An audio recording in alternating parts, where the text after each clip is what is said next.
You guys have done videos for Hollywood. Well, these guys have done movies for Hollywood. And I've heard like stories of you guys doing crazy things like building a forest in a studio. You think, oh yeah, we've made a movie in Hollywood. Surely some big project will come our way. We are the cavalry. We have to save ourselves. We have to rescue ourselves. 7 or 8 cop cars show up, gun-drawn police. Everyone raised their hand and thought it was very good or excellent. They would highly recommend friends to see it. Be so good, they can't ignore you. On today's show, I'm sitting down with Travis Clough and Chris Lofing, the filmmaking duo who turned a $100,000 independent horror film into a $40 million box office success with The Gallows. We discuss the realities of independent filmmaking and what it really takes to turn your creative dreams into reality. This is a candid conversation about determination, resourcefulness, and the power of just getting out there and making something.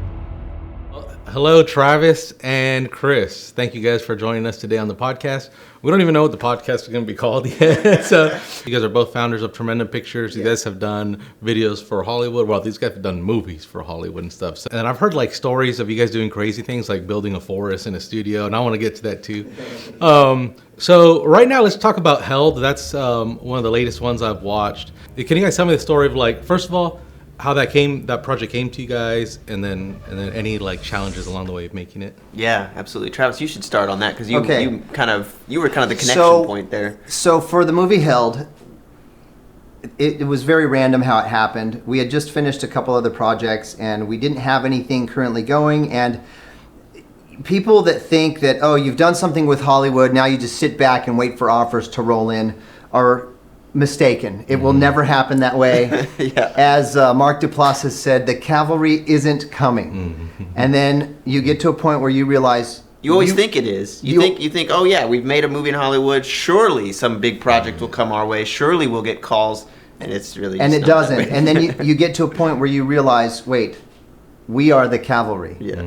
We have to save ourselves. We have to rescue ourselves from from the void of work or a production. And still, as independent filmmakers, there's a very limited amount of projects you can really do in that way, completely on your own. Whether that's self-financed or financed with private money or whatever. Without that studio or Hollywood backing, there's a narrow little window of projects that you can do. Yeah, you have to very much mind your P's and Q's to be able to accomplish something that has a chance at getting its money back, number one, and a success just even commercially. So I think we have a good understanding of those things and what can work and how we need to operate and what kind of budgets we need to operate under in order to make our independent productions profitable and successful and get distribution in a way that we can continue to make movies, But I had been out in front of our house where we've been living together for 10 years, and my family of 6 of us, and then Chris for a while. Not so much recently. He just got married and moved out and is doing his own thing. But Congrats, Chris. Thank you. Yeah. There was a lady and her husband walking a dog in front of her house, and I was out there just with my kids, and I was trying to be a good neighbor and ask, oh, hi, are you from around here? Are you my neighbor? And she's like, oh, no, my sister lives across the street. And so her family, she was visiting family from LA. She told me that she'd been in LA trying to be an actress and doing acting and things and some commercials here and there, but that she had written a short film and directed it like in Reedley, I think. And I was like, oh, I'd love to see it. I'd love to see what you're working on, because I thought, to me, it was like, oh, this is interesting. This might be an opportunity to collaborate or something. Yeah, to meet someone who's trying to do something and maybe see if we can take what we've learned and kind of pay it forward a little bit, but at the same time, prove ourselves yet again to be able to make an independent film that can get distribution and be successful and do it without any of the people that kind of came on board of The Gallows or any of these other projects that we've done. And she shared her short with us, and we watched it, and we were impressed with it. It wasn't anything super fancy. It was a drama, but it was well made, well shot, well acted. And we were like, this is cool. Like, this is well done. And so we asked her, like, hey, do you have any more projects? Or do you have any, like, feature film concepts? And she did. She had this concept about a couple trapped in an Airbnb type situation or a vacation rental. But it was kind of a twist on the home invasion genre where, the invasion was sort of happening within. You know what I mean? Like, they were, rather than someone from the outside trying to get in, it's like they were trapped on the inside. The home was the invasion. Right. And so we thought it was interesting, and she shared with us she had these sort of like an outline or beat sheet. outline, but it was also with like Me Too themes, which was also very topical at the time. Like a lot of the Harvey Weinstein stuff was just coming out, and it was an important theme for her too, personally. She had some experience earlier on in her life that she was like, I want to kind of have my voice heard, and that was another thing that made us want to like, move forward with it, because we were like, this is cool, it's timely, it's topical, and you don't think that a person like her would get an opportunity to share that kind of a story, just like we might not have, just being in Central California, being outside of the system. We didn't have any connections to Hollywood, and we managed to break in, and it was like, well, maybe, I wonder if we could do the same thing, and we can help this person kind of relay their message and their thoughts on this topic in a fun, entertaining way that's commercial, using that Tremendum Pictures sauce, and see if we can make it happen. I'd say probably over the next 6 months or so, 8 months maybe, we worked with this this was Jill Aubrey, the star of Held. We worked with her to develop this script and this concept that she had, which was really cool, and we worked on it with her, gave her notes. She was really fast with the notes, and she would come back and forth from LA, stay with her sister across the street, and we'd work on this. And after a matter of time, we had the script to a point where we really liked it. And we kind of had a ballpark budget in mind, and we thought, okay, this is doable, but money was still tight for us, and we didn't have any.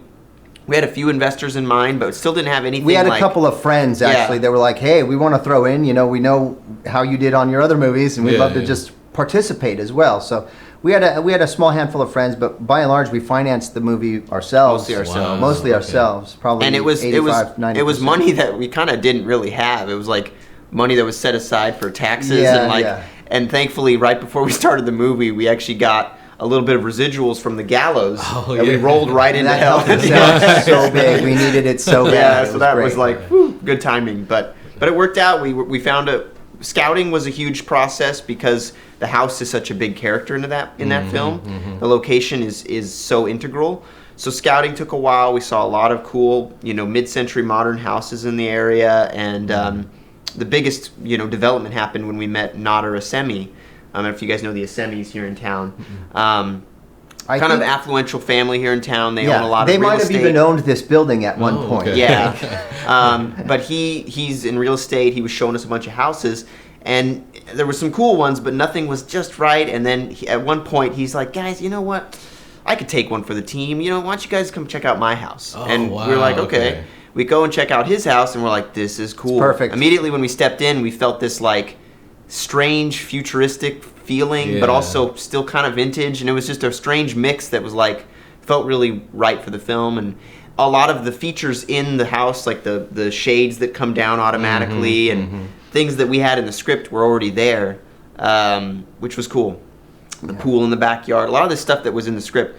So we were just like, let's do it here. And he moved out. Him and his wife and 2 kids moved out for a month. And he got the place all fixed up because he wanted it to look amazing on film, which it did. And we were thankful for that. And his wife loved it because she was like, oh, he's finally getting to do all the to-do list things around the house that he's been needing to do, like finishing the tile on the wall here and really the planter there. And now he's got a strict deadline to get all this stuff done. Yeah. But so it turned out to be really a great, win-win. For that location, for them, for us, and for the movie. So that's awesome. Good. So that was shot in a month then. About a month. About a month's time, and there were some pickups that we came back and did, like some standalone scenes. But pretty much all the house stuff was in a few weeks, I think. Yeah. And then we worked on the edit, got through it. We recruited our sound designer, who's great. Brandon Jones is his name, and he's one of the top sound designers on the planet Earth, which is great. His first real big one was The Gallows with us, and then from The Gallows he moved on to work on some of the Transformer movies and Godzilla movies, and then he did A Quiet Place, which got nominated for sound design for an Oscar, and It's Quiet Place 2. You guys use, is that, so I saw the interview where you guys talking about, I think, working with your sound guy in LA. Is that him? And you guys were like sleeping in the studio? Yep. That's it. Oh, that's it. Okay, that's cool. Yeah, he's great. The guy's like family. He's just a good soul, a great husband and father, and just a great person. And in fact, he was one of the groomsmen in Chris's wedding. Yeah, but nice. Just a great guy. But I mean, with horror movies or thrillers, this genre, sound is so crucial. More so than genres like comedy or drama. Sound is just such a huge component. Without it, nothing feels scary, nothing feels intense or suspenseful. So it's so key. And for us, our first movie being The Gallows, which was a found footage film that had no score. There's no music in The Gallows. It's all sound design. It's all atmosphere. We really learned in that film how important sound was and how crucial it is to making something that would otherwise not be scary feel very intense and unsettling. And a lot of that was Brandon and our collaboration with him. And so we really value that aspect of it. And I think in any film we shoot now, we're thinking about that when we're filming it. Like, what's the sound design going to lend to this scene? What can we do with sound in this scene? Because it's easy to forget, It's easy to forget when you're just focused on visuals what the sound will end up doing and what you can lean on in sound. Well, there's 1,000 things you can forget anytime you're trying to do any kind of a production. You guys know that. It's Forgot nutty. to put gas in the generator. Well, and just any kind of hurdle, any and every hurdle will pop up. I mean, before we shot Held, the week before, as we're doing pre-production. Speaking of challenges. Our van and trailer that had like foam, it just had foam in it, thankfully, but it got stolen right out in front of our house. And, we put out this call on Facebook if anyone sees the Tremendum van, and trailer, please call it in, and like that night, I think. It was like 24 hours, maybe. Less than 24 hours, but like around 2 or 3 in the morning, we got a call from Fresno PD.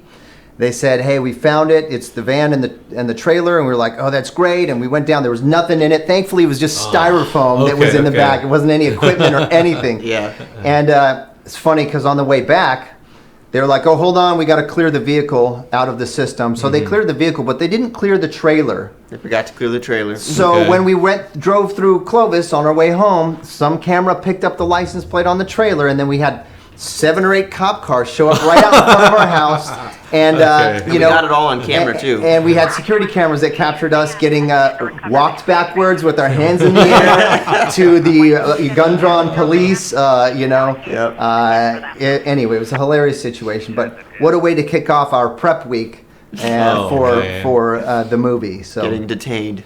But we were able to get through it, get a good edit together, something solid, and then we put it out. And we got a domestic deal with Magnolia Pictures, or Magnet Films. So they have several different, but that was whose company is that?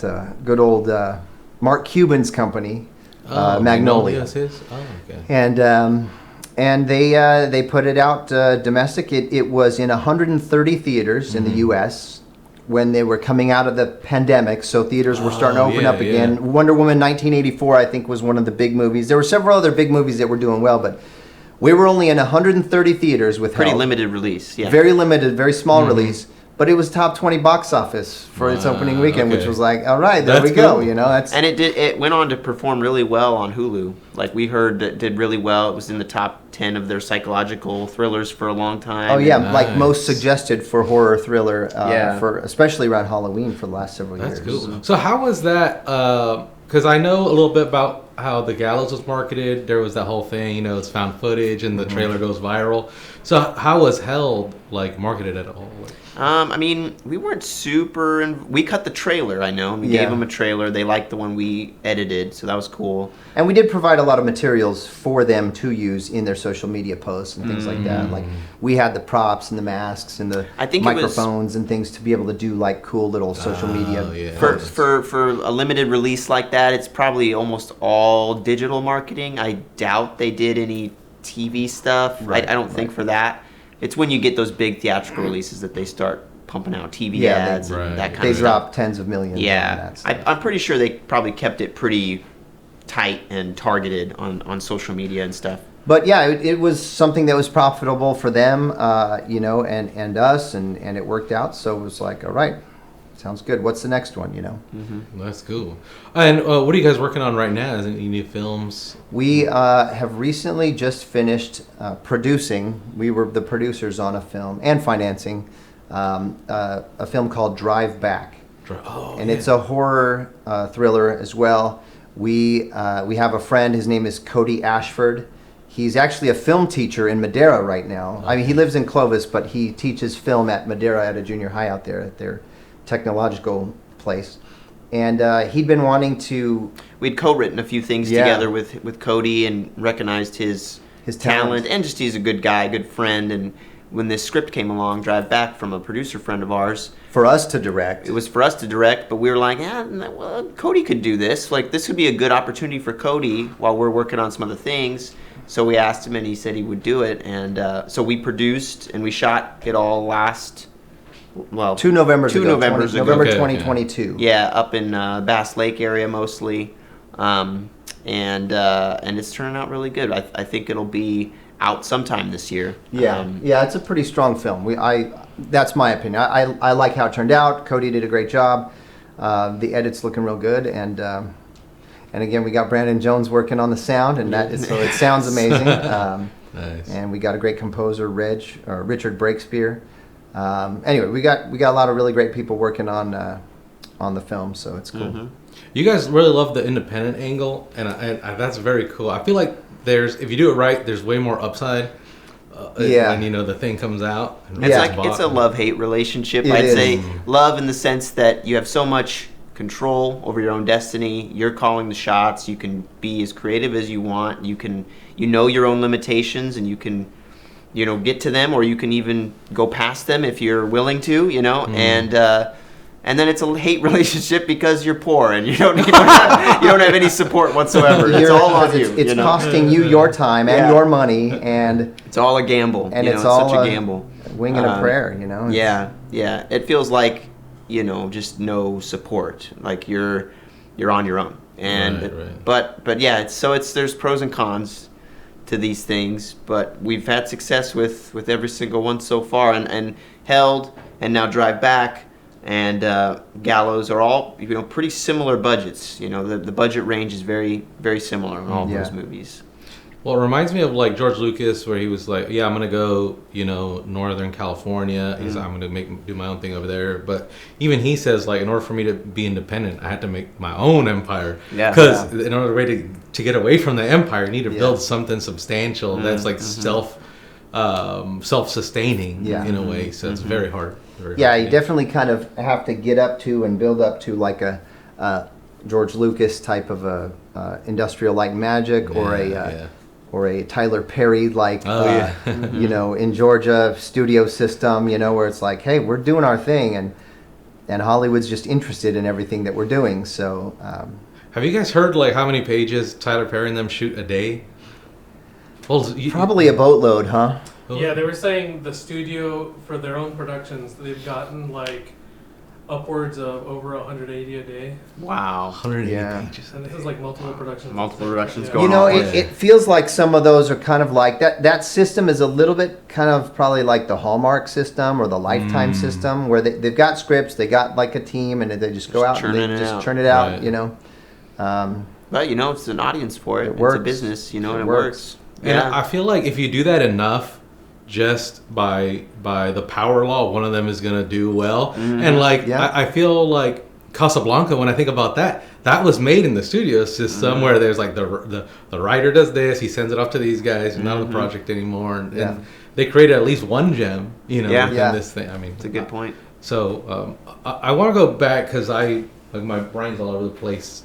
When it came to Held, and when Jill showed you guys the script, I'm wondering if you guys could share like what you guys looked for in the script, or for any like writers who are out there like either wanting to write their first script, or they wrote it and they're figuring out what to look for. Like, what can you guys tell me like how you guys looked at it, how you guys helped her develop it to the final version?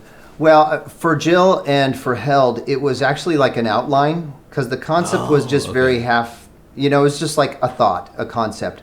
So we're like, hey, throw an outline together. And when she did, we realized, okay, there's plenty of points here for a feature. And we were like, hey, this should happen around this act. Act 3 should be a little bit more like this. And we gave notes on where certain things should be, or to add certain things, or to take away certain things in the outline. And from there, she said, okay, and then took that outline and kind of spread out a script, the bones of a script. And then we looked at it, we read it, and then we would meet with her, and then we would go over it. This is what we think. We'd have notes, we would mark it up, and let's switch this out, or let's change this, or let's add this section over here, because this will be where the audience will get the most surprise or whatever it is. And we just did that back and forth until we got to a point where like, okay, this is a script that could be shot. It could be shot for the budget we're talking about. It could be shot with the smaller crew that we have. Mm-hmm. It could be, we can really oversee the whole thing, and it's manageable. And we think it could be commercial enough. So. And off that point, I think for writers out there, I think it depends on the goal. If you're trying to sell a script to Hollywood or to a studio or something, honestly, the sky's the limit with the script. You could do some big sci-fi thing. You could do whatever, really. If your goal is to make something, you want to see it get made, mm-hmm. and you want to be a part of that, or you want to just get a film made, then obviously there's different parameters you want to work in, right? Like mm-hmm. horror, indie dramas, like things that have a much lower threshold, lower barrier to entry, right, to get made. Right. Those are good genres to work in, and you don't have to be campy about it. You can be very artistic in those genres. I mean, look at some of the horror films that we've seen in the last decade that have really pushed the boundaries on artistic quality. Like movies like Get Out. I mean, I thought Split was great. I mean, there's a lot of great stuff that's come out that's really made you think, and if I'm being honest, didn't get recognized enough at awards and stuff. Like Hereditary. Toni Collette should have won an Oscar for that. She should have won 5 Oscars by now. She's a phenomenal actress. But I mean, I think it depends on what your goal is. If you really want to get a movie made and you're a writer, write something that's makeable for a low price. Right. Yeah. Try not to be unrealistic. If you're gonna write a big sci-fi epic, that's going to be really tough to make, even with the studio. Because if it's an original idea, original sci-fi is really tough to make. Look at The Creator that just came out. Or they're too afraid to make it. Yeah, yeah. I mean, that's tough. So I think if you're looking to break into the industry, so to speak, or just get something under your belt as a writer, try to write something that's makeable for a low price, and maybe have even a path to getting it done. Have some investors in mind, have some people or producers in mind that you can start sharing things with from the get-go. It's always good to have a plan, and then so it's definitely something we look at. If it's makeable, if it's doable within our capacity, then it's much more attractive to us. And then also just commercial value. Is it unique? Is it something we haven't seen before? Yeah. We don't watch everything, but we watch enough to see something pop out at us and know this is pretty cool. This is unique. Yeah. I would like to do this. And then of course just the talent and the skill of the other people involved. I think we always try to align ourselves with high quality people. Yeah. And that goes a long way. Just reliability and trust and. Yeah. And just good attitudes. There's nothing worse than a single person with a bad attitude on a set can ruin it for everyone. Exactly. Yeah. So you always just try to be as positive as you can and just realize that, hey, like Denzel, as his real name is Denzel, like Denzel Washington says, are you kidding me? We're lucky to be making movies. Yeah. Try going to war. Try sending your kids to Iraq or Afghanistan. This is not some huge big deal. We need to be thankful for our opportunity to just be able to just make movies. Exactly. It's really great. So I told my friend Vincent one time, we were making these little things called cinemagraphs. They're moving photos, and we're posting them on social media. And then Cheesecake Factory caught wind of it, and they wanted us to go down and teach their team how to do it, and then do it with them. And I told my friend Vincent, at 33, I get to go to Cheesecake Factory and go and help their team do some ads. And I was like, and Jesus was dying at age 33. I'm like, man, this is a big difference here. Yeah. So even at that, I'm just very lucky, to be alive. No, that's so true. And you even think about what people have accomplished at early ages, even the founders of the country, most of them were in their 20s, early 20s. Yeah. It's holy crud. They're thinking about drafting the Constitution when they're in their 20s. Right. And, here we are getting to pretend. Yeah. Play imaginary friends. We get to play movies. Yeah. Or play, It is quite a blessing. I think, and honestly, on a bigger picture, it's something that just modern day society struggles with so much, finding problems where there are none. Yeah, It's like, yeah, oh, my yeah. coffee's Creating not the right- drama. Yeah, creating drama Right, when it's right. like, My dude, dog you're- peed on the carpet and it just became a whole thing. Yeah, it's like, it Dude, you're did? so blessed. Like, So shut what? up. Roll the carpet up and send it to some starving family in, Yeah. in Lebanon or Yeah, something. exactly, Like, And you know we what's- get so ridiculous. I mean, something funny about that is that in the struggle, we do find purpose. So it's like if you don't have it in front of you, you try and like create it. we But- create our own drama. But yeah. that's what I like about like people setting off to do film or people setting off to do a project. Is like now you got that project in front of you and you got this goal and like Yeah, you it's need a to good- focus yeah. and make it. And like if you don't have that, you're gonna get distracted by all these other things and like you need to have that over and over Yeah. again. So I want to talk about Get Back. No, not Get Back. Road Back. Drive Back. Drive Back. Okay, Drive Back. So did you guys write that one? No, it was a script that came to us. Cody, the director we mentioned, worked with the writer, and that he did his own kind of director's pass, and we of course had notes. Okay. But it came to us as a script, a project that another producer friend of ours who used to work at Blumhouse sent to us, and he was like, "Hey, we should collaborate on this. This would be a fun project to do together." And we just lend our 2 cents, and we've been heavily involved in the creative, but we were primarily producers. We were boots and on a the lot- ground doing a and- lot of stuff. and plenty of coaching. Yeah.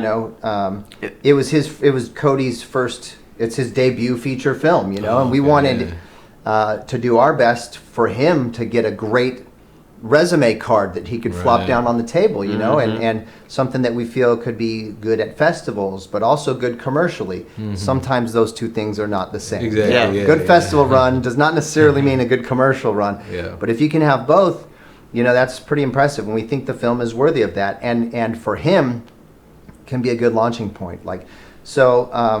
It was great. And we had plenty of new people that hadn't been involved in feature films on it, On set, as well yes. as some more seasoned from the area. But it was a great experience. I think everyone really learned a lot, Yeah. and we've got a It was a viable commercial product. challenging one too, like they all are. This one was out in the elements, out in the forest for much of it, so it was just dealing with weather and cold and No travel, power. We had water. generators that we had to run Yeah. everything off of because it was a very remote area of Bass Okay, Lake, okay.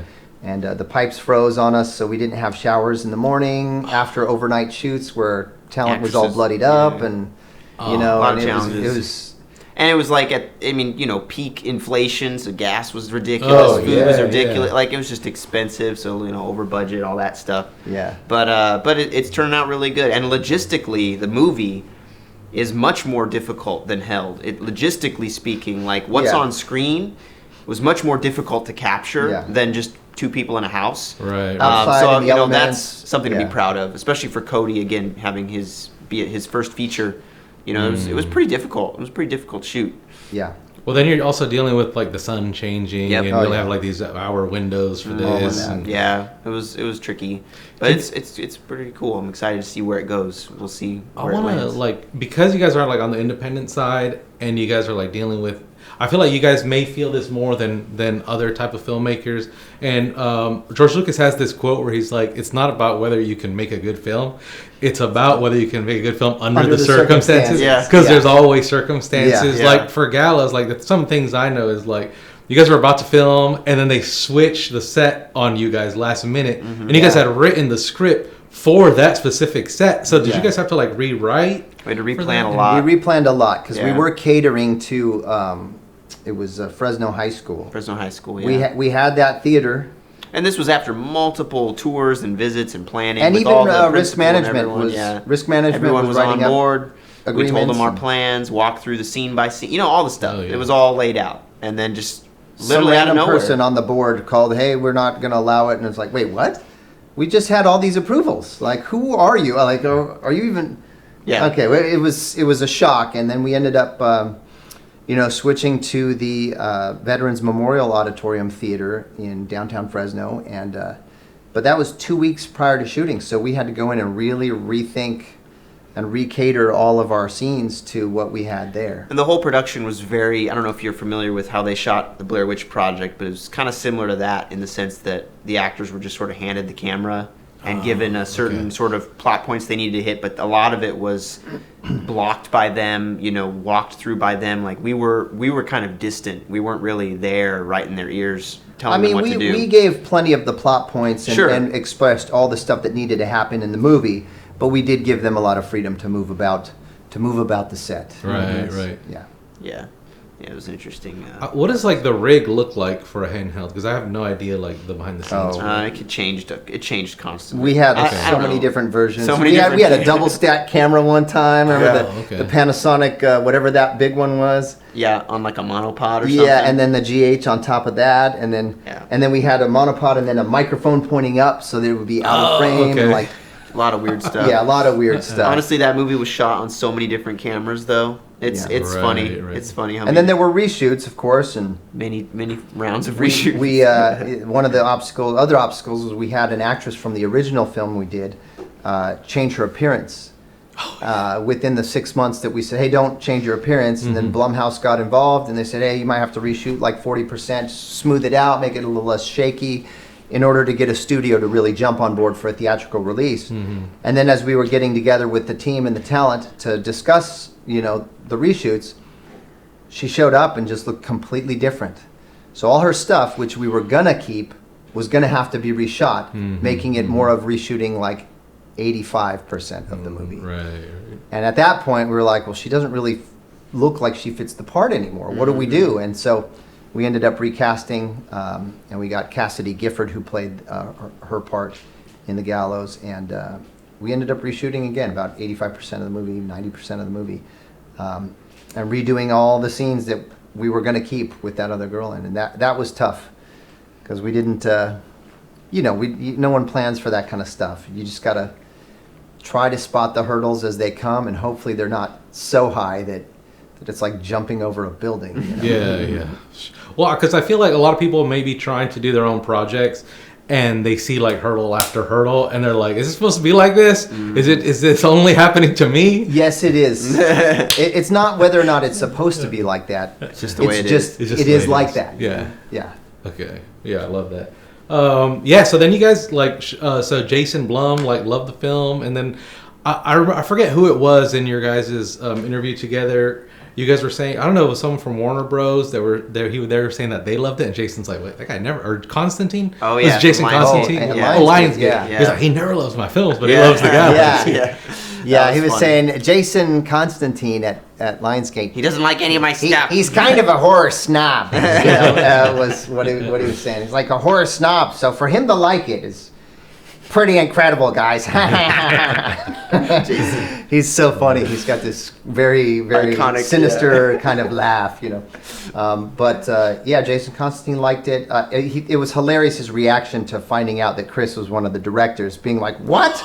You're 12, Like, how did you? What? I'm shocked, But which was cool because Jason Constantine eventually he bought the sequels to The Gallows, and Lionsgate released The Gallows Act 2 in 2019. So one of the Gallows movies did end up at Lionsgate with Jason Constantine, because the first one ended up at Warner Brothers and New Line Cinema. So That's cool. But yeah. Actually, I do want to know about some of your influences, like on the film side, because you kind of started off doing like superhero and horror films, like so that it made me think of like Unbreakable and Shyamalan. And I was like, I wonder what these guys think of like him, and I wonder what you guys think of Shyamalan, but also what are other influencers? Travis is a big Unbreakable fan. Oh yeah, I Yes. just wanted to watch it with my kids. The last couple of days, I was like, "Hey, let's watch Unbreakable," Yes. because it's like, it's debatable, I guess people will say, but I think it's like one of the greatest superhero movies of all time. Yeah. I mean, and it's Yeah. like it's a coming to understand your ability movie, so it doesn't quite get to, being already a superhero. It's like finding out who you are, which is also a cool storyline. But Yeah. Shyamalan is great when he's great. Yeah, yeah, that's a good way to put it. And he was great in Split and Unbreakable and just so many good Sixth ones. Sense. At Sixth Sense, Signs, fantastic films. I was a fan of The Village. I liked The I Village. liked The I Village love too. The Village. I like Yeah, The Village. yeah. People gave it some hate, but I loved it. It was great. Yeah. But It's there's a funny. lot of techniques he uses in the way he films his movies that we also like and want to use. We've got a script and a concept called Secondhand that we have really wanted to apply a lot of those techniques to, and we feel like it could be like a Unbreakable, Sixth Sense type of a feel to it. Nice. And actually, at one point, we were believing that it could be in the Unbreakable world. Oh, like okay. Our character could, like, if they were looking something up, they could do some research and find out about a David Dunn in Pittsburgh or wherever they were, and and kind of be in that same world. Of course, that's back when Blumhouse was working on Split and Glass and stuff. It was like, hey, this movie we could like expand the universe, the Unbreakable cinematic universe. But they're like, I don't know that Disney would allow that, because Disney owned the rights to those, and Disney's a stickler for stuff. But anyway, but yeah, we really like that influence. Of course, we love Christopher Nolan and a lot of his stuff. We do like, in terms of DPs, there's a lot of great DPs. I'm thinking of the one Sicario. Who Deakins. Roger Deakins is great. So much of his stuff we love, and we take a lot of those influences and try to incorporate them in our films. There's plenty we don't. Like, there's no way I would even think of anything like Tarantino, like Paul Thomas Anderson, or the other Anderson, or the Coen brothers. Like, some of these guys are just like geniuses with this stuff. Savants. They're like, I don't know if they do anything. I don't know if they eat. I don't know if they eat or sleep. They're just so good at what they do. What about like Terrence Malick? I don't know if you guys. Yeah, he's more artsy. Yeah. Yeah. Isn't Much he? more artsy. Much more artsy. Yeah, there's a lot of those filmmakers that we appreciate, admire, look up to. Spielberg. I think we're a little bit more along the lines of like broadly commercial, exciting films. We're less artsy, although we do try to incorporate things that we feel like, ooh, that's a very artistic shot, or like moment, or let's, But I think our sensibilities are much more aligned with,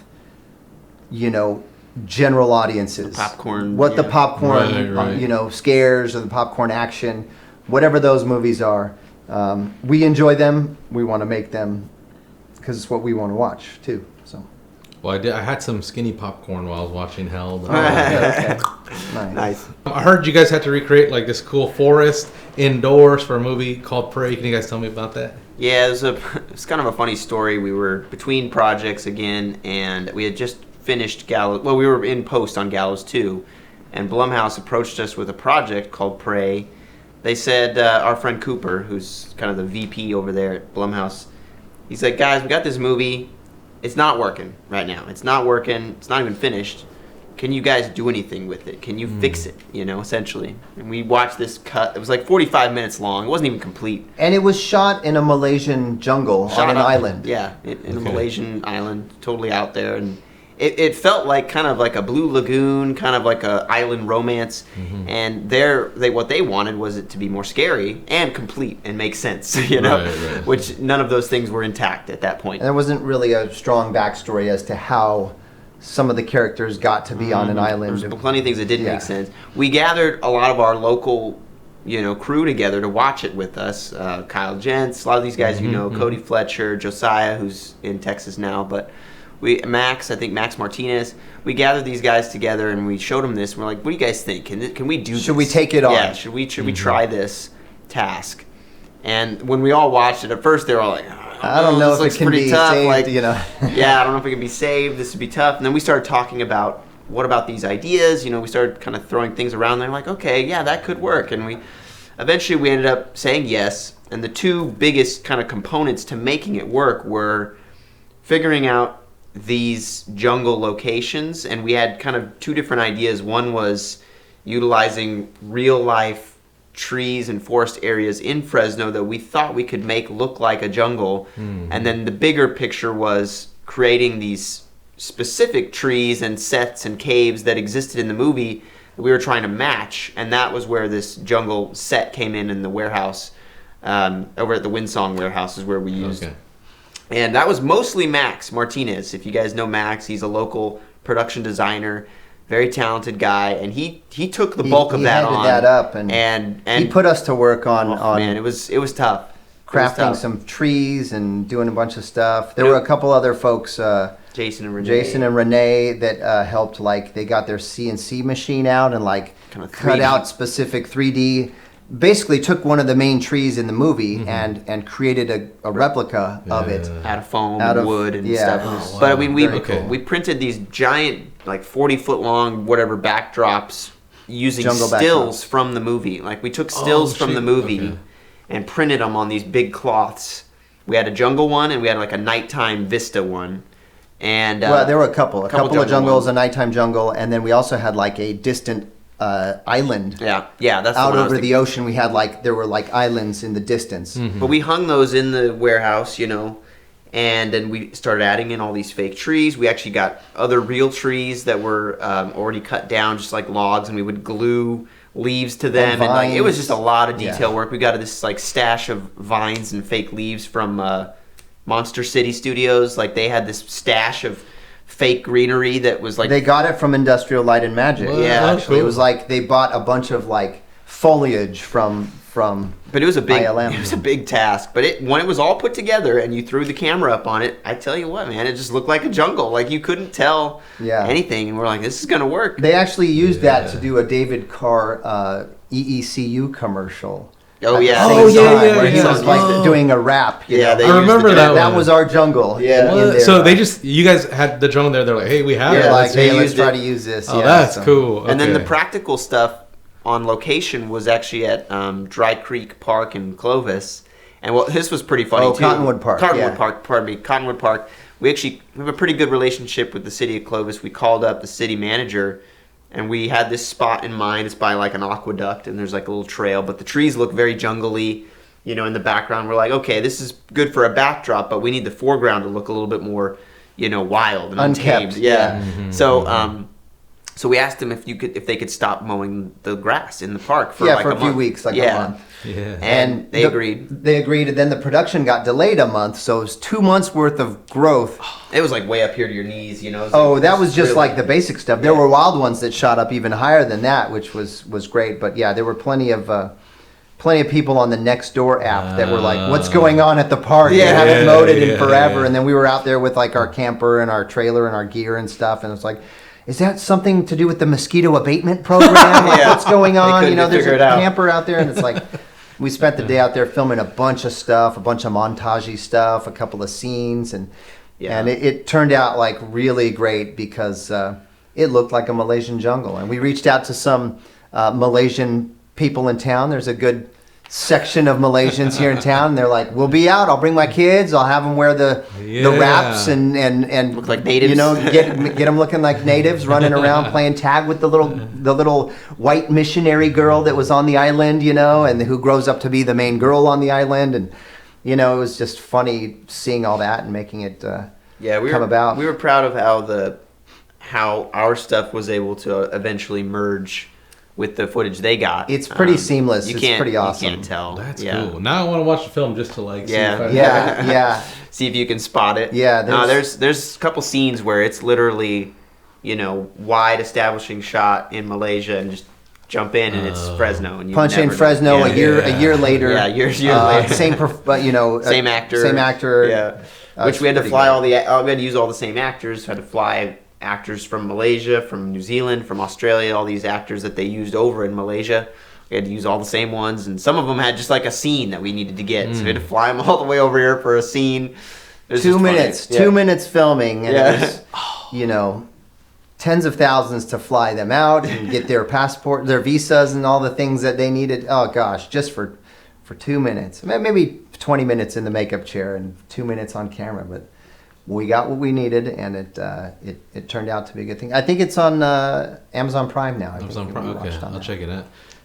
But- Did you guys? Oh, sorry. go I was ahead. going to say it was cool because we had great cooperation with City of Clovis.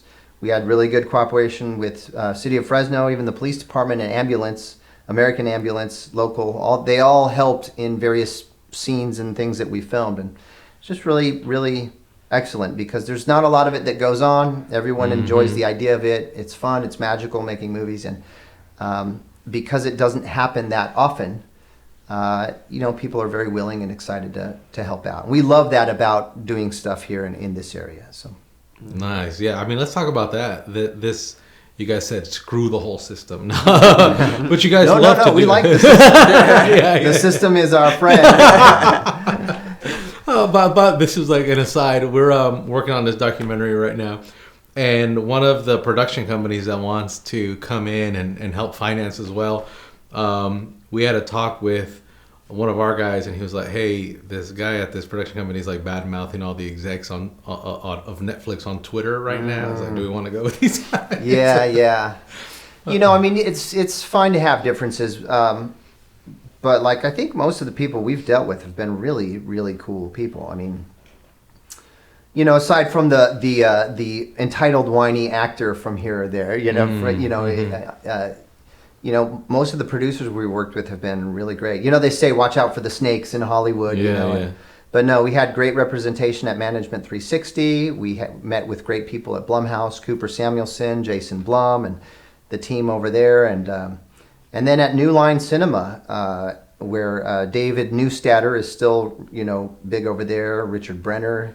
Walter Hamada, who went on to be president of DC Films for the last 5 years, I want to say 4 or 5 years, and he's not there anymore. He moved over to Paramount and is now heading up their horror division at Paramount, which is cool.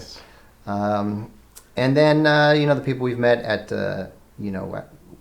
with Lionsgate with the sequel and Magnolia, and we met some cool folks that have had some we've had really great experiences with, we felt like everyone's been fair and dealt fairly and honestly, meaning you think, get everything in writing. Well, we didn't even have a deal until we had already done reshoots with Blumhouse, and we had a deal in, this is years in between these things, a deal with New Line and WB, and all that was getting worked out, and we'd never signed anything with our managers, with our lawyers, with Blumhouse, with New Line or WB, until it all kind of culminated into right before releasing the movie in 2015. Oh, wow. Okay. And it was all basically handshake and hey, we're all working towards something great. Let's keep going. And in good faith means it'll all work out.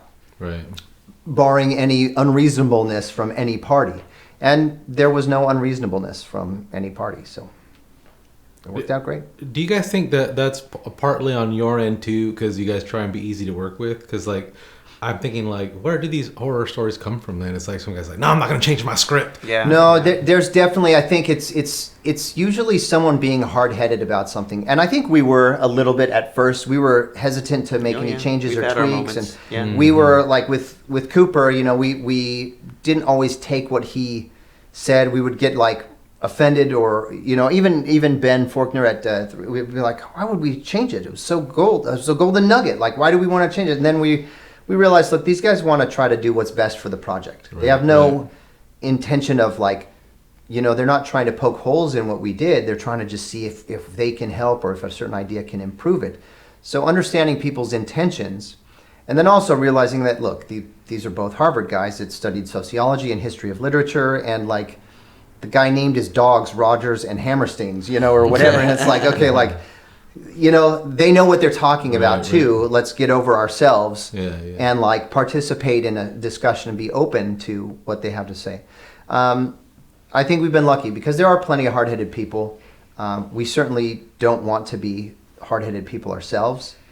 And if anything ever seems like it's wrong, or we may have done something wrong, or someone calls something we've done into question, I think we stop and we analyze the entirety of the situation to make sure that what we did wasn't wrong, and if it was, we need to fix it or correct it. We reflect on how we can make something right that we may have done improperly, and try to fix it or rectify it, or just learn from it and make sure that we move on and we don't repeat mistakes. It's definitely something that you grow over time. I remember early days, back in those days in the Gallows and stuff. You're right. It's you feel, I've made this thing, we've made this thing, it's gotten all this recognition, it must be because of our greatness. We did so amazing. We must be so great that they're recognized. So when they have things, why would they question it? Don't change it, it's perfect. But as time goes on, of course, you realize, no, filmmaking is so collaborative, and you need that support from people who know more about certain things than you do, But we've learned plenty over the years about how to call people out because we've been there. We've learned those Yeah, things we've too. done everything. Like Yeah. we've acted in our stuff, we edited, we've directed, we've written, we've done post, we've VFX, we've done Foley, we've done everything. Right. So the blessing of that is that when someone says, "Oh, this is impossible," or "That's not it can't be done," we're like, "No, I've done harder and better and with less of a grumpy attitude." Yeah. So we know it's possible. Either you're being lazy or you're not capable of doing it. Right. In a lot of cases, and if something truly is not able to be done, I feel like we would know. One example on Gallows, actually, there was a shot. We did all the VFX in Gallows ourselves. There was one shot that was very challenging, and it was, if you remember in the film, Ryan is climbing this ladder, and then he gets like kind of supernaturally booted off the ladder, right? Well, of course, in that scene, he had a wire on him. The stunt guy had a wire attached to him for safety, as he flew off, and he was pulled by this wire. But there's limited lighting in found footage. There's fall off, so Yeah. there's color changes, and there's forward, back, Imagine and like side like movement. when you hit a flashlight to a wall, you have that fall off. That was what was happening on this wall with the camera light. not a single light clean source. plate, not a clean So plate at all. There's this uneven fall off with this cord. There's camera shake, changing perspective. The actors moving. It was very difficult to paint this out. We sent it to a VFX house. We were After like, getting burnt out on it, I Yeah. got burned out on a lot of it, and we're like, there's got to be some program someone could just do. Let's Yeah. just get some help on talk this to one. these guys that use Nuke or whatever. And we sent it to him. The guy literally replies back, "Guys, this is impossible. This shot is impossible." That was the word he used. Okay. And so Travis got that response. He's like, "All right, I I'm was just upset. I'm gonna keep doing what I was doing, frame by frame," Yep. which is what he did back then. We more rudimentary, techniques than we use now, but I was mad that they having that gear and equipment and saying that. I was like, no, it can be done. It's just it's gonna suck. it's just going to be a painful process, tedious. Right. So I just got back to work and finished it, and it's like It's like also it was a very never there. long, unbroken shot too. That's the other problem. Yeah. It's very long. So, But you don't cut away. You went through frame by frame. I forget how many frames it was. Probably 300 frames or something crazy like It was a that. Maybe a lot more than that. I was gonna ask how that shot was done because it's very clean. Yeah. When I saw it, I was like, okay, this. I think you cool. just Photoshop frame by frame. That's Oh, what you I were using did a back lot then. of it. Yeah. Nice. Mm-hmm. Yeah. But I mean, but doing those types of things and dabbling in all of those areas also gives us empathy and understanding for people Yes. in our crew.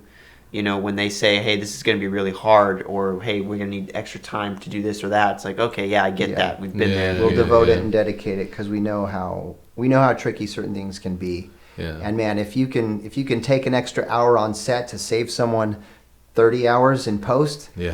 let's take that time. Yeah. Let's do our best to take that time. Yeah. Well, when you guys are talking about, taking the feedback and then learning from that, I think humans, anytime you hear any kind of feedback, you internalize all feedback. You get defensive. Even if it's not about you, you're like, wait, he just said that my animation is weird. Like, is he saying that I'm not good at Yeah. animate? And Yeah. then so you have to find a way to separate that. But also, I don't know what you guys think about this. People usually know that something's off. They can diagnose something's off. They don't know what the solution is. Yeah. Right. No, that's very true. Yeah, and it's, I don't know. That's an interesting thought. Well, as filmmakers, you have to try to foresee that. You have to if you have to understand that people that watch it, and this is why they do a lot of test screenings, is people will be like, I don't know why this was off or that was off, but something seemed off, and it's because there might have been some piece of music that came in at the wrong time. And they wouldn't know that because it's kind of subliminal, Right. It's like, we try to foreshadow where people would be getting things or getting confused by things. you learn a lot in test screenings. Like, you really get Yeah. whatever vision of the film you have in your mind, you really learn the truth in a test screening because you Right. can feel in the room the pulse of the movie. You can Yeah. feel when it gets slow. You can feel when people are tense. You can feel all those things. Or when someone's laughing at something that's supposed to be tense. Yeah. You're like, oh, shoot. yeah. Like, it's We not learned coming across the way it needs to. We had a lot of test screenings for the first Gallows because there was a lot of rounds of reshoots, and we would keep testing it after each, adjustment was made. Thankfully, each time it improved, it got better Yeah. and better. But it started out strong too, actually. It was a very enlightening process. Yeah. Uncomfortable many times because you're like, your film's just, getting a beating. Right. Oh, they sometimes, tell you and the it's- truth. Someone up Yeah. there will be like, I thought this movie sucked. Thankfully, we didn't get that. Like our first showing where, Jason Blum kind of snuck in the back and like, it was great because they did a little Q&A after the movie with like 20 people and everyone raised their hand. They thought it was very good or excellent. They would highly recommend friends to see it. And it was something he told other distributors that it was the highest scoring film that he had done so far, or test screened, which was pretty awesome. But like there was one of the cool parts for us, there was this Hispanic guy who was very outspoken. He was, he was being asked like why he liked it or what movie did he compare it to. He was like, man, like I just saw Paranormal Activity 4. He sounded so funny. Yeah. He was like, I like this movie way better than that one. And we're like, Jason Blum, producer of that, is in the back there. And we were like, yeah, yes, please take, this was before they had taken the movie. This was the first time they were considering like coming on as partners, Blumhouse. When that happened, we were like, come on, he's got to take this movie. Yeah. We got to get it with Blumhouse and move That's up like forward. a perfect reaction you want to It sell was great. Yeah. And then it was like, how many of you agree you liked this better than Paranormal Activity? And there were a lot of probably like hands. 15 out of 20 that went up, or it was about as good. Majority, And then yeah. the rest of them were like, it was like, yes, okay, we got something here. So Are you guys fans of Entourage, the show? I have not seen Oh, never seen okay. it, no. There's a scene in Entourage where these guys they find out that James Cameron is in line at Sundance, and they're next to him, and he's about to watch the film of their friends in, and they're like, "Yo, that Vinny Chase guy's amazing. I would pay to watch anything he's in, if it was a piece of it." And then they talked it up, yeah. But that happened to you guys for real. I forget who it was. Maybe it'd been Dave or someone who went to the restroom and they heard people talking about how much he they did. loved it. That's one thing that they like. It's like an insider thing. Like after the movie, after these test screenings, these producers will like kind of go to the bathroom and kind of just try to see what the vibe is of people coming out of the theater, because that's where you start to talk about what I liked about it, if I didn't like it, whoa, that part got me or whatever. Yeah. And so Dave was like in there, just at the urinal, and some guy next to him that had been in this screening, like, hey, what'd you think? And like the guy was like, I'm pumped, man. Like, it scared me. I can't wait to see it in theaters. But it wasn't like I feel like I want to go to the gym. Yeah. I gotta go to the gym after that Go to movie. the gym. But you really do get a vibe of like what the audience was feeling, and a lot of these producers, they're just kind of undercover, they're just like, And they want the truth from people, so Yeah. that's why they'll ask questions without revealing that, hey, I'm an exec at New Line, it's like, hey, what do you think? even we didn't know who they were because we never met any of these people, so we knew that this was a distributor screening, that there were distributors there, but we didn't know who any of them were. We're just in this crowd of 300 people, and we knew that scattered amongst them there was someone from Universal, someone from Warner Brothers, someone from New Line, all these things, right? Yeah. So it's pretty cool. I think that was the one where we came out and had the moment with Constantine. It right? was, yeah. He was there from Lionsgate, and he was one of the few that we actually met. That was so funny. It was Constantine and like Blum.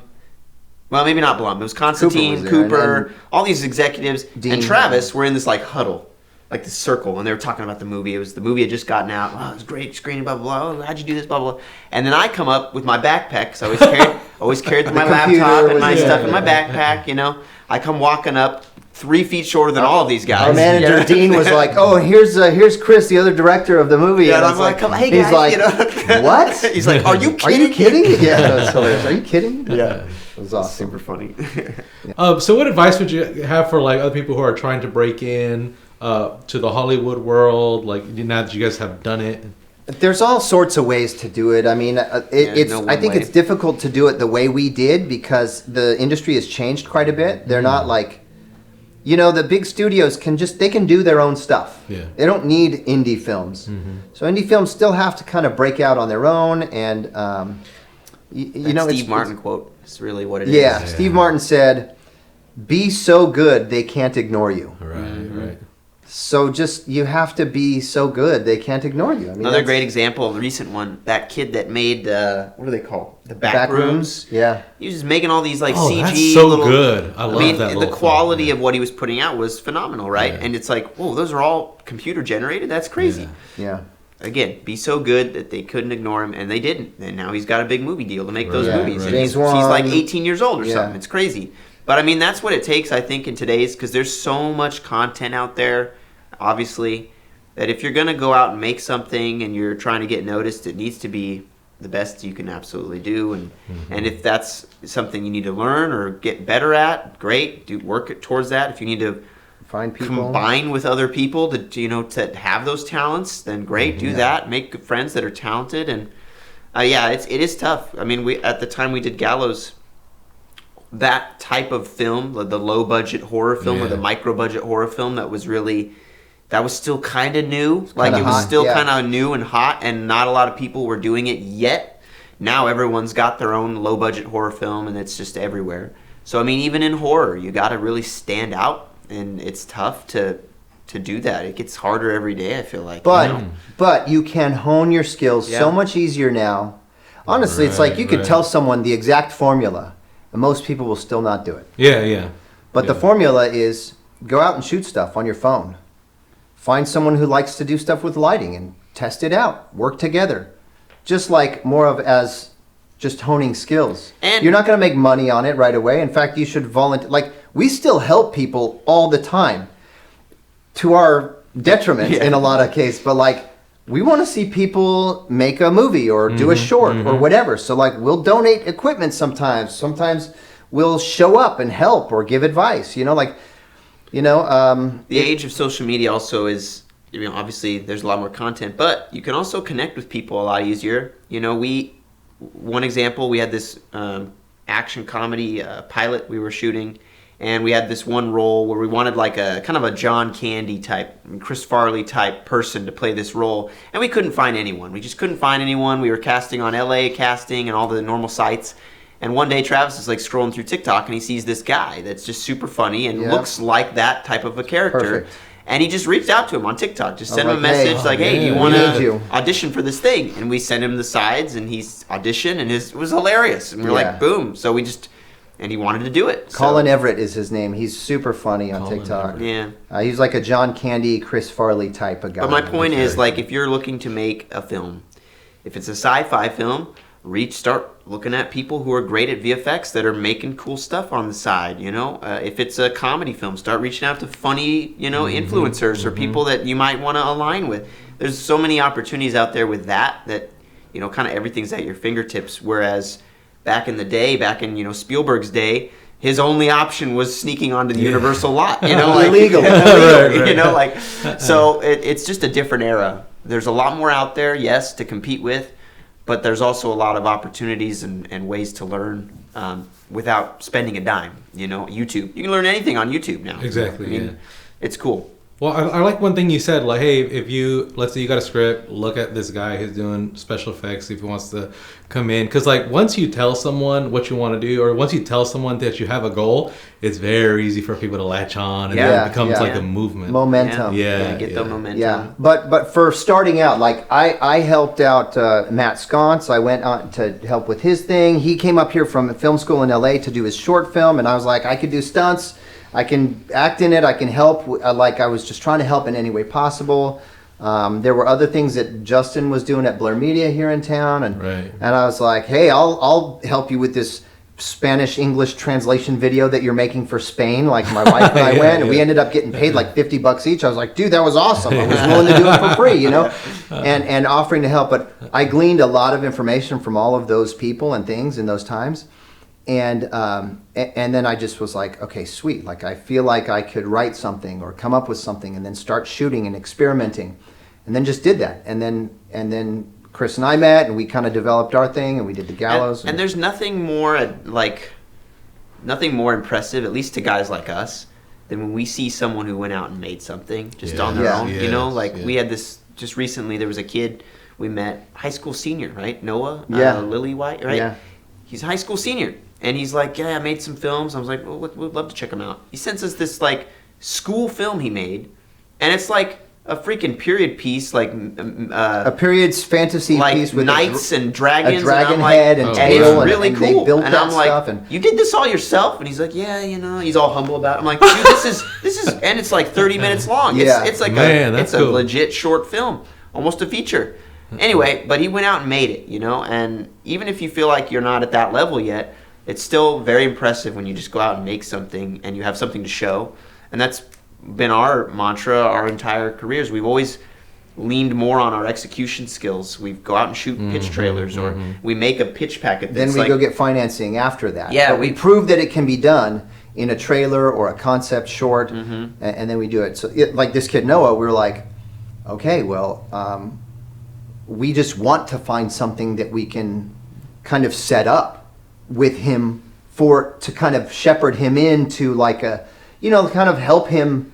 Kind of like what we did with Cody. Like Cody was really good and strong already, but like if we could help give him like advice and tips on being a director of his first feature, stuff that we didn't know or we didn't get help, like that would be awesome. It'd just be such a leg up for Cody. And he did. He rose to the occasion. He did a great job, and he will continue to do a great job on the next one and the next one. This kid, the same thing. We saw, dang, he did all that without anyone giving him tips or advice or just watching and learning on his own.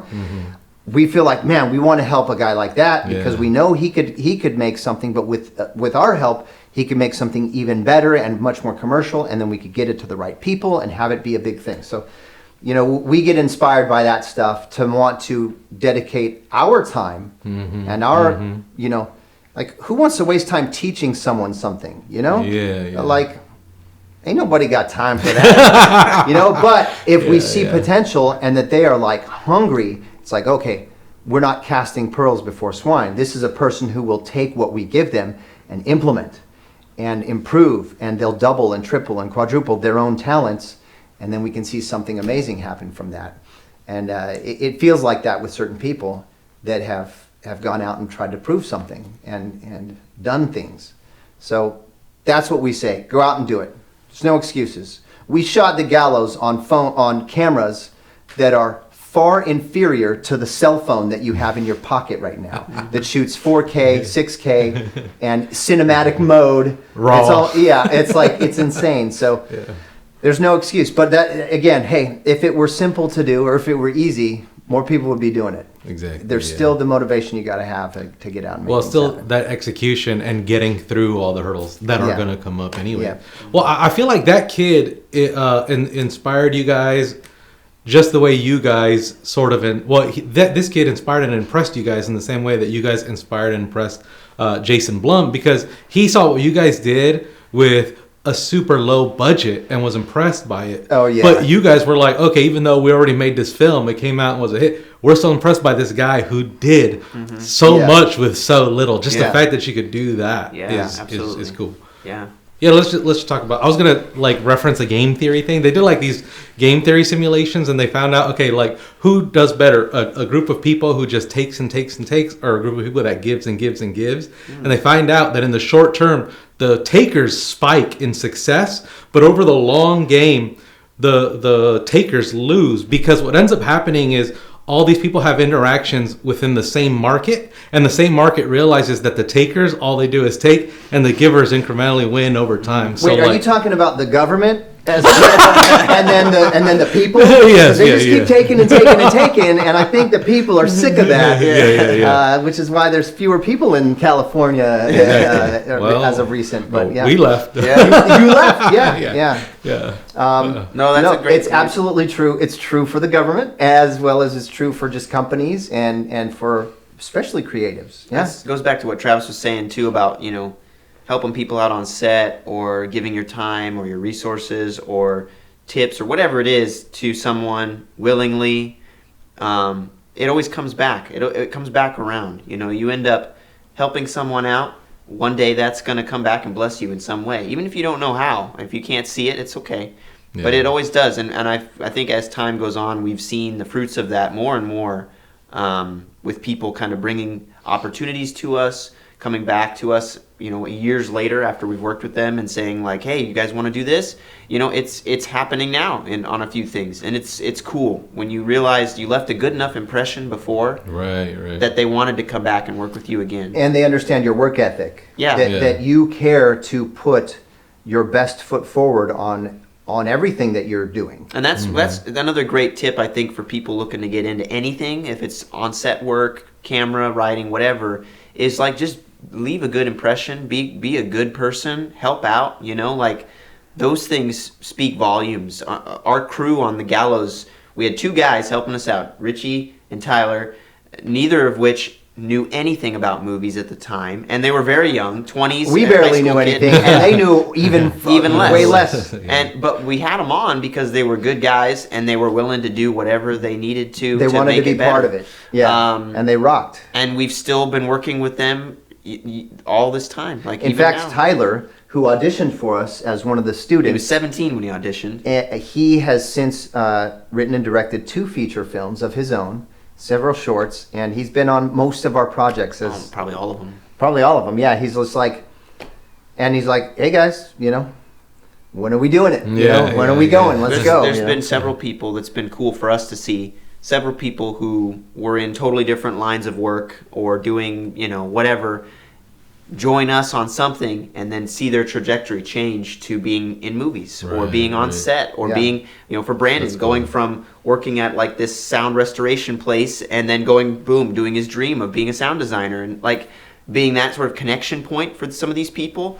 It's a big awesome. honor. It's been really cool to see that for some of these people. Oh wait, so Brandon was not a sound designer at the time he did The He Gallows? was doing sound restoration at a sound restoration studio for old movies. Yeah. Like the French Connection. The sound whatever, design thing was really like on the up. side, like it was what he wanted to do, but he it wasn't was- his full-time job. His boss allowed him to use the studio setup where they were doing their the sound restoration to do the sound design for our movie, but after hours. That's cool. So once it was done at 5 or 6, whenever they closed, it was like we had the studio to ourselves. We could go in, we could do some ADR, we could do some sound design, and Yeah, so it was like us driving from Fresno. We'd leave Fresno, like 2 o'clock or whatever.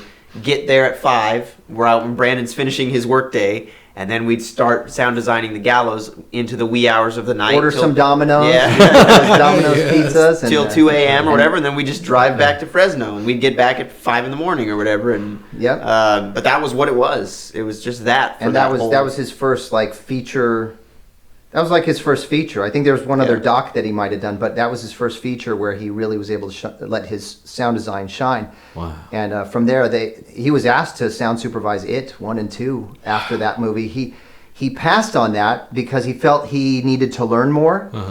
Because when we were sound designing in the Atmos sound design room, Technicolor at Paramount, with an 11-time nominated sound designer, Anna Belmer, who's amazing.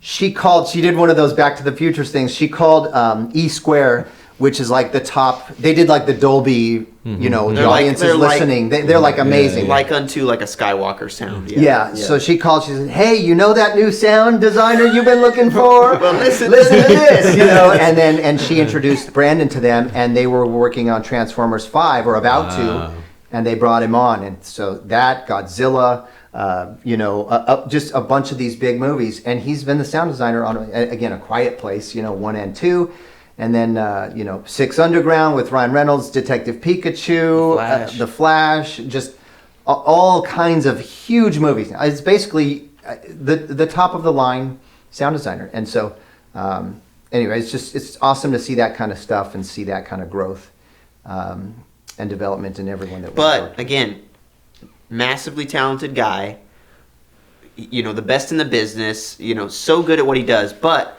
the reason we keep coming back to him, aside from that, is because he's our genuine friend. And because we had such a good time working together with him on The Gallows. We trust him. We have a great working relationship with him. We understand each other. And he's very humble and willing to do whatever it takes to make the project as best as it can be. And that's the thing that makes him rise above the rest for us. And so same thing with so many other people we work with, Yeah. But I think it just goes back to the point of, be a good person. Like, be who you would want to work with on set, Be willing to do whatever it takes to make it. That, and we have shared appreciation for similar movies, like The Burbs. We would quote The Burbs quite a bit when we were sound designing that, The Gallows with him. And just a lot of really cool things that we are similar about. Find like-minded people that have similar goals and desires to achieve, and just form relationships. Just go out and kill it. Mm-hmm. Are you guys doing any commercial work right now, or are you guys trying to focus on the film making side? It seems to me that most people, if they get stuck in commercial work, they can't do the feature work or narrative work they want to do, and people that are in narrative get stuck between jobs a lot, not having like that consistent income. So it's kind of tough. Like we get hit up for things and we'll go do them, because it's nice to get that, little in between money to every now and then. But it is pretty far in between the stuff that we do on the commercial side. Movies take up so much of your time. Every project takes at least 2 years, pretty much, from start to finish. And we're pretty heavily involved in all the steps, so it's tough to break away to do. We do like it though. From time to time, we're like, hey, we need a gig. Like we need something. What's going on over here? It's like, oh, we got this. It's like we'll do it. We'll do it. We're not. Happy to help people when we can help for free. But if there's paid gigs, we're happy to jump onto those too whenever we get a chance. Well, I saw, this is an older one that you guys did. I saw that viral commercial you guys did with the trampoline and jumping out of the airplane. Yeah, okay. That was cool. And like you guys did that, and then someone actually did that in real life later. So you guys inspired that. Yeah, it was a lot of fun. We do find that there's a lot of fun creative things, and I think we would be good in marketing, and we've demonstrated that. But we a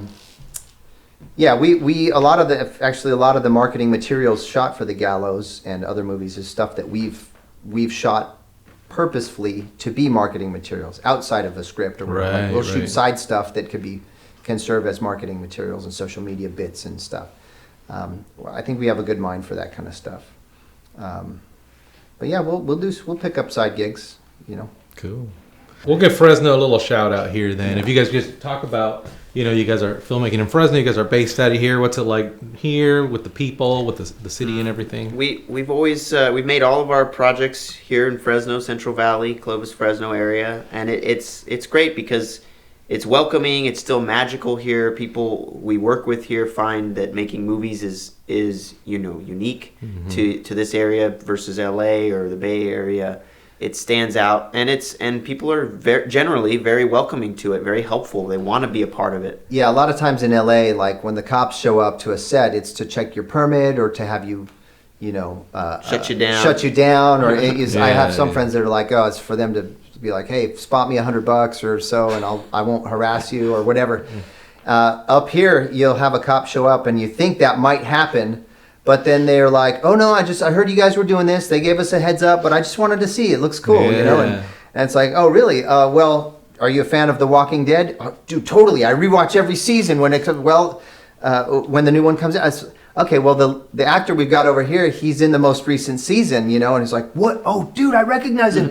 Oh my gosh, can I get a picture? And it's like, the cop wants to get a picture with the guy, Again, it's because it doesn't happen as often or as frequently up here, and it's pretty great. Like for Held, we had Bart Johnson up, who's our main guy, and he's known by so many as Coach Bolton in the High School Musical movies. So a lot of young people are like, Coach, like he was my dad growing up, and so there's a lot of people that are just like excited to see him.